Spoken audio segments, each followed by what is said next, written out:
নামাজে একই রাকাতে সূরা ফাতিহা পড়ার পর 3 বার সূরা ইখলাস পড়া যাবে কিনা? খুবই দরকারি একটা প্রশ্ন। সূরা ইখলাস কোরআনের এমন একটা সূরা, যেই সূরা শুধুমাত্র আমাদের আল্লাহর কথা বলা আছে। এই সূরাতে অন্য কোনো সাবজেক্ট নাই। এই সূরায় শুধু কার আলোচনা আছে? এরকম আরেকটা সূরা কোরআনে নাই যে সূরার শুরু থেকে শেষ পর্যন্ত শুধু আল্লাহর গুণগান আছে, আল্লাহর বৈশিষ্ট্যের কথা আছে, আল্লাহর একত্ববাদের কথা আছে, অন্য কোনো সাবজেক্টই নেই। এটা সাবজেক্টই শুধু আল্লাহ তাআলা। এই জন্য এক সাহাবী এই সূরাকে খুব ভালোবাসতেন। তিনি মানুষের ইমামতি করতে গিয়ে সূরা ফাতিহার পরে অন্য যা পড়েন না পড়েন সাথে সূরা ইখলাস অবশ্যই পড়তেন। দুইজন সাহাবীর জীবনে এরকম ঘটনা পাওয়া যায়। একজন সম্ভবত মসজিদে কুবার বা এরকম কোন মসজিদের ইমাম ছিলেন, আরেকজন জিহাদের ময়দানে এই কাজ করতেন। সাহাবীরা এসে বলছেন, ইয়া রাসূলুল্লাহ, উনি নামাজ পড়ালে অনেক লম্বা সময় ধরে সালাত আদায় করে, আমাদের কষ্ট হয়ে যায়। নবীজি ডেকে বলছেন, তুমি কেন এই কাজ করো?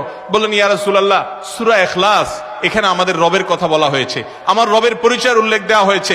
এটা নামই সূরা ইখলাস, তাওহীদকে খালেজ করার সূরা, শিরক মুক্তির সূরা, আমার রবের গুণের সূরা। এখানে অন্য কারোর ইস্যু নাই, শুধু আমার আল্লাহর কথা বলা আছে। এই জন্য এই সূরার মর্মটা, এর অর্থটা আমাকে খুব স্পর্শ করে, আমার খুব ভালো লাগে।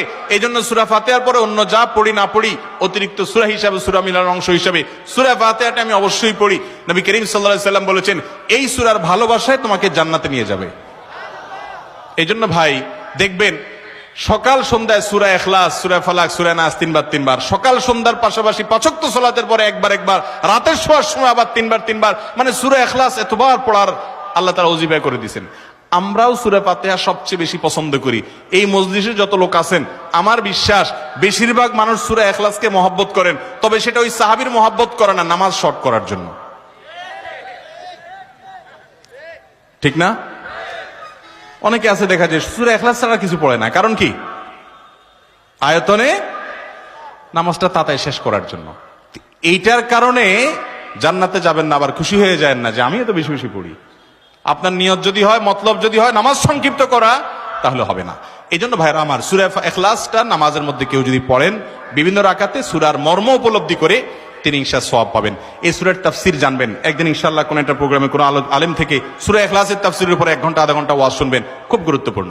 সূরা ইখলাস এটা যদি কেউ 3 বার 4 বার 5 বার পড়ে, শুধু সূরা ইখলাস না, অন্য সূরাও, সূরা ফাতিহার পরে আপনি সূরা ইখলাস 3 বার পড়লেন, সূরা ইযা জা 2 বার পড়লেন, অন্য সূরা 3 বার পড়লেন, কোনটা রিপিট করলেন, একই আয়াত বারবার পড়লেন, এটাতে কোনো অসুবিধা হবে না।